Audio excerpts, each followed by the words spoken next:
Alright, here we are on 140 Rosebud. And this is Ken, the owner of the boat, going to give us a little walkthrough on her here. So, alright Ken? Okay, we'll start with the propane locker. Turn one on, turn the other one off. Switch over when one goes empty.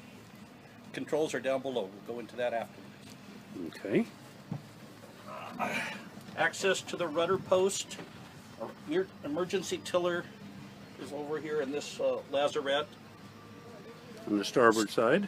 The steering cables and the quadrant are below here. Alright, and this is just an overview here of what everything looks like when it's put together. Solar panels are going to stay up, two back ones are going to stay on, all the canvas is coming off. Front view of the Dodger and the canvas, that'll be removed, it gets to be put back on, quite simple. Controls for the propane tanks and for the oven. Switch this on, light up, go through its diagnostics. When both green are on, steady. Come on.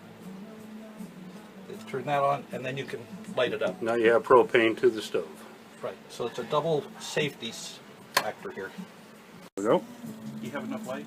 Yeah, so here we got the inlet to the water maker, which is right in front of the mast step in the opening before the head.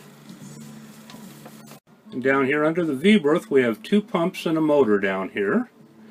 Then onto the starboard side over here is the two filters, or two pre-filters for the water maker.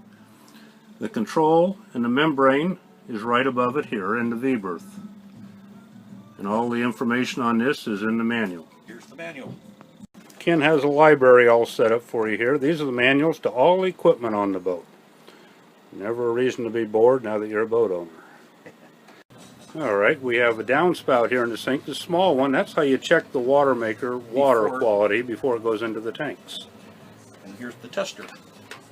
And a test kit right here.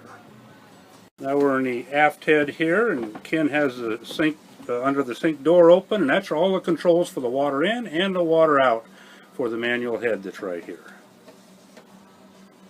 Right in front of the nav station, underneath the settee cushion there, is the 4 valves for the independent water tanks. You can turn one on or off, or all on and off individually right here, and they're labeled down below. This controls the solar panels. These are the three circuits for the 3 sets of them. These will be turned off. Well, one of them will be left on. The other 2 will be turned off. This will be disconnected. That's the solar regulator that's here. We're in the aft cabin on the port side now. This is the regulator for the wind instrument, but it's decommissioned right now because it needs new bearings.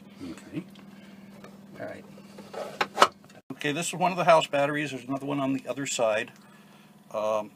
These are the fuses for various, the spotlight, the heater. They're all propane. labeled here. They're all labeled. These will be disconnected. They just pop off and I'll just disconnect each of the fuses. The battery will be disconnected on the other side at the shunt. Okay. Just to make sure that it doesn't discharge too much. Now we're in the aft cabin again under the mattress. Right. And this is the port side we're looking at here. Yeah. Okay, and this is the center of the boat underneath the bed mattress here. 2 ray cores. We got some electrical connections. Looks like might even be a shunt in there. We've got the water inlet to the motor with a strainer in here. Anything else? Fuel shut off right back in the corner. Fuel shut off right down in there. So there we go, behind the aft ray core.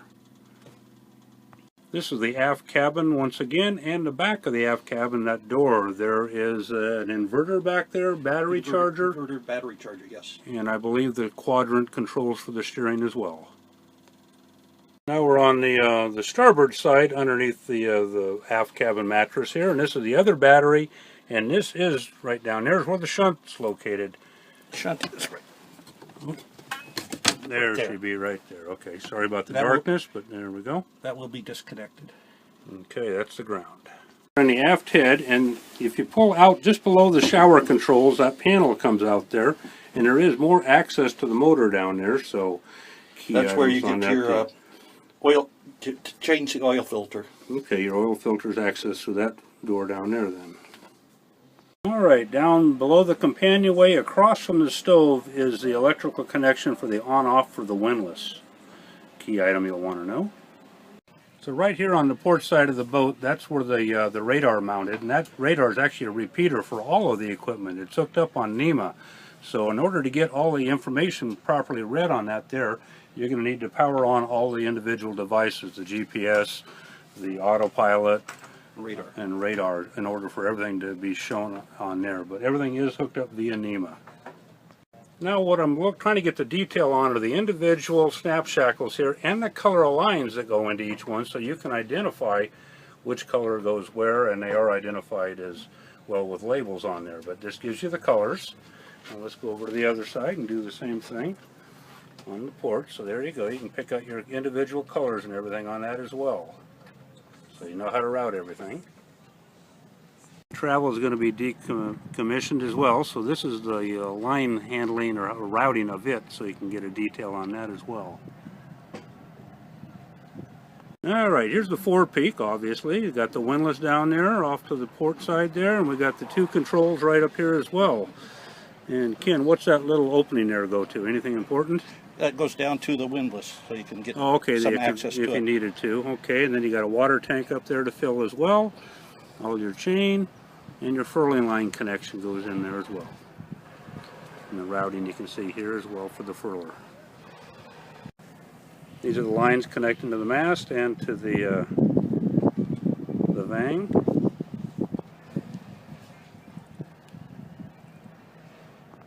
All the turnbuckles are been foiled already, so that they keep the dust and dirt out of there.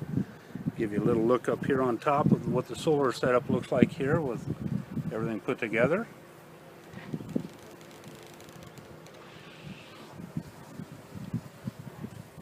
Little closer detail here.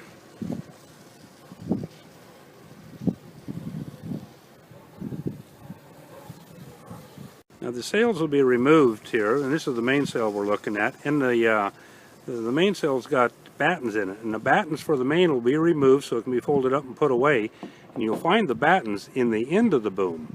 There's currently some spare battens in there if needed as well, so that's where you'll find them.